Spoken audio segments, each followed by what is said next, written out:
One of my character defects that convinced me I had a drinking problem was my Dr. Jekyll and Mr. Hyde syndrome.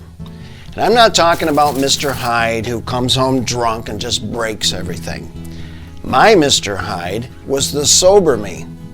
He was the one that trudged his way through the week.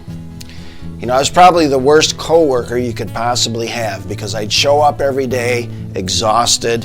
You know, I was miserable. I wouldn't talk to anybody because I was chronically hungover and sick. If it wasn't that, I was moping my way through the week because nobody wanted to go out during the week. They had to wait for the weekend for some reason, so I'd have to drink by myself. Well, Friday would come along and all of a sudden Dr. Jekyll starts to peek his head out, right? I got a big smile on my face. I'm starting to talk with people. I got a little bounce in my step because I know that we're all going out to happy hour after work. Well, we get to happy hour, and although I haven't said 2 words to you all week, now all of a sudden I'm telling you my life story, you know, and I've had a few drinks in me now, so I'm the life of the party.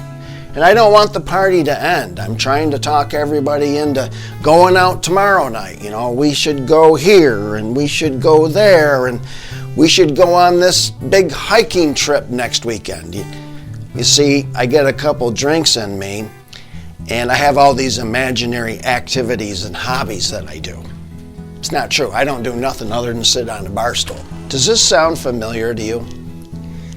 I want to tell you that there's a whole nother life out there that maybe you're not aware of, like I wasn't. And it begins with a relationship with God. I'm embarrassed to tell you that God was my absolute last choice. I tried everything under the sun to control my drinking, and none of it worked. And I was actually facing death for real. At that point, I decided, what have I got to lose? Let me give this thing a shot. God turned my life completely around. It was the best decision I've ever made in my life. One of the big lies that the enemy tells us right off the get-go is that the joy of life comes from drinking. It's not true. The actual joy in life comes from walking in God's purpose and plan for our life. You know, He says, I know the plans that I have for you. They're plans for good, not for disaster, to give you a future and a hope. Doesn't that sound good?